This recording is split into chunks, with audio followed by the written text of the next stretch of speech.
तो ABP news देख रहे हैं आप और मैं हूं आपके साथ शिरीन। अब बात कर लेते हैं झारखंड की राजनीति में मचे उबाल की। दरअसल बीजेपी ने सीएम हेमंत सोरेन के नाम पर पत्थर खदान की लीज लेने के आधार पर उनकी सदस्यता को रद्द करने की मांग की है और इसी पर चुनाव आयोग को फैसला सुनाना है। 30 अगस्त से पहले चुनाव आयोग अपने फैसले से झारखंड के राज्यपाल रमेश बैस को अवगत करा सकता है और अगर यह फैसला हेमंत सोरेन के खिलाफ जाता है तो फिर क्या होगा? क्या उनकी जगह उनकी पत्नी कल्पना सोरेन मुख्यमंत्री बनेंगी? इसी पर देखिए हमारी ये खास रिपोर्ट।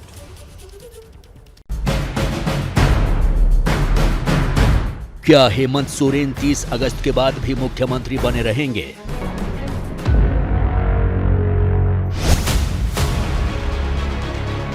ये वो सवाल है जो झारखंड की राजनीति में इन दिनों हर कोई पूछ रहा है। दरअसल खनन लीज मामले में चुनाव आयोग कभी भी हेमंत सोरेन पर फैसला सुना सकता है और इसीलिए झारखंड में सियासी तापमान बढ़ा हुआ है।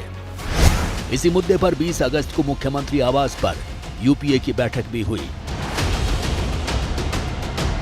जिसमें जेएमएम, कांग्रेस और राष्ट्रीय जनता दल के विधायक मौजूद थे। सूत्रों के मुताबिक इस बैठक में यह निर्णय लिया गया है कि अगर हेमंत सोरेन की चुनाव आयोग सिर्फ सदस्यता समाप्त करता है तो वो फिर से महागठबंधन के विधायक दल के नेता चुने जाएंगे और मुख्यमंत्री बन जाएंगे और फिर 6 महीने के अंदर उन्हें दोबारा चुनाव जीतकर विधायक बनना होगा। लेकिन अगर हेमंत सोरेन की सदस्यता समाप्त करने के साथ साथ अगर उनके चुनाव लड़ने पर भी पाबंदी लगाई जाती है तो फिर ऐसे हालात में हेमंत अपनी पत्नी कल्पना सोरेन को सीएम बना सकते हैं।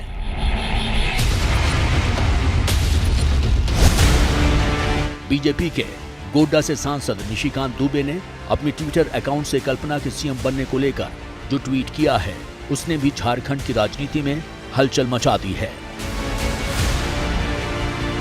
हालांकि निशिकांत दुबे ने नाम नहीं लिया है, लेकिन ये जता दिया है कि झारखंड की अगली मुख्यमंत्री कल्पना सोरेन बनेंगी। निशिकांत ने ट्वीट किया है कि झारखंड में भाभी जी के ताजपोशी की तैयारी, परिवारवादी पार्टी का बेहतरीन नुस्खा गरीब के लिए। जाहिर है निशिकांत दुबे की बात अगर सही साबित होती है तो कल्पना सोरेन की ताजपोशी होगी और अगर ऐसा होता है तो कल्पना सोरेन झारखंड की पहली महिला मुख्यमंत्री होंगी।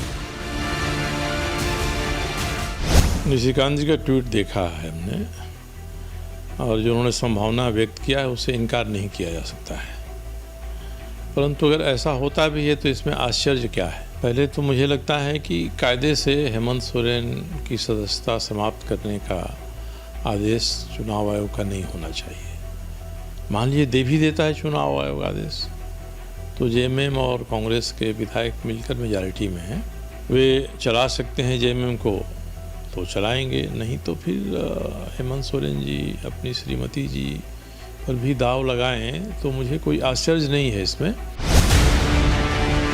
चुनाव आयोग द्वारा सीएम हेमंत से जुड़े खनन पट्टा लीज मामले में सुनवाई पूरी हो गई है और 30 अगस्त से पहले चुनाव आयोग अपने फैसले से झारखंड के राज्यपाल रमेश बैस को अवगत करा सकता है। इसी आधार पर राज्यपाल कार्रवाई करेंगे।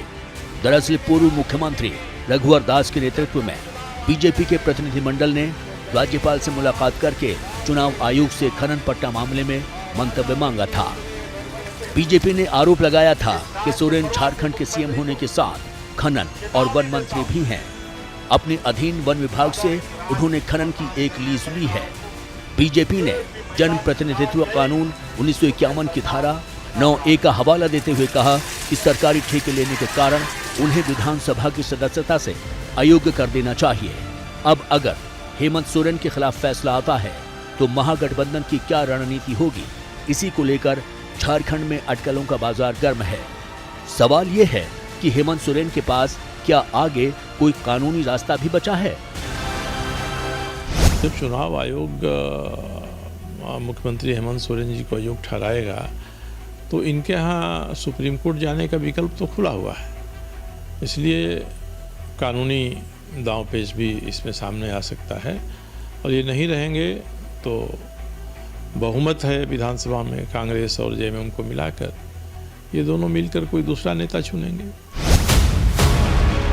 हेमंत सोरेन फिलहाल राजनीति के दोराहे पर खड़े हैं, जिसमें एक तरफ पार्टी है तो दूसरी तरफ सरकार है। सूत्रों के मुताबिक अगर हेमंत सोरेन के चुनाव लड़ने पर रोक लगती है तो ऐसे में वो अपनी पत्नी कल्पना सोरेन को ही सीएम बनाएंगे। कल्पना सोरेन झारखंड के सबसे बड़े राजनीतिक परिवार की बहू हैं और इसीलिए राजनीति के दांवपेच जानती हैं। परिवार में राजनीतिक माहौल होने की वजह से उनकी दिलचस्पी राजनीतिक घटनाओं में भी रहती है। झारखंड के वरिष्ठ पत्रकार भुजंग भूषण का कहना है कि 25 साल पहले 1997 में जो बिहार में हुआ था वो झारखंड में भी दोहराया जा सकता है।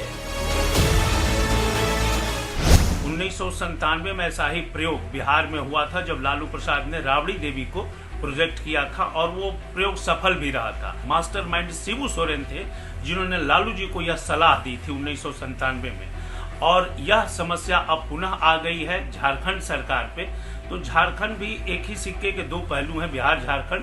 तो यहाँ पर भी यह प्रयोग करने के लिए कल जो सुखाड़ पे आपात बैठक बुलाई गई थी, वर्चुअली वो बैठक इन्हीं पॉलिटिकल क्राइसिस को लेकर के की गई थी, एक सहमति बनाने की कोशिश की गई थी। लेकिन कल्पना सोरेन के लिए मुख्यमंत्री बनने की ये राह इतनी भी आसान नहीं है। हालांकि उनके नाम पर पार्टी में विद्रोह भी हो सकता है। हेमंत सोरेन की भाभी और जेएमएम विधायक सीता सोरेन, वरिष्ठ जेएमएम विधायक लोबिन हेब्रम, स्टीफन मरांडी समेत अन्य वरिष्ठ विधायक हो सकता है।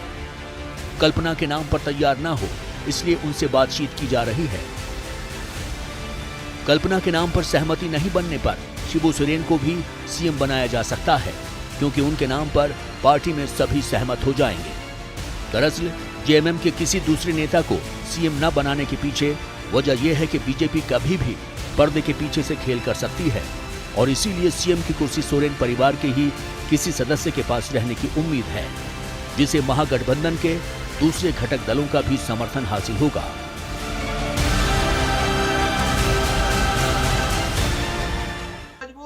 क्या मजबूरी है मेरी, बताइए। मैं अभी आपको बताती हूँ कि मैंने ओए होए होए होए नमकीन के चटकारे लेते हुए टकटकी मार के डिबेट शो को पॉज रिपीट कर करके देख रहे हैं जोगिंदर जी। इनकी तरह आप भी देखें अपनी फेवरेट डिबेट्स को रिपीट कर और डाउनलोड कीजिए एबीपी लाइव ऐप अपने स्मार्ट टीवी पर।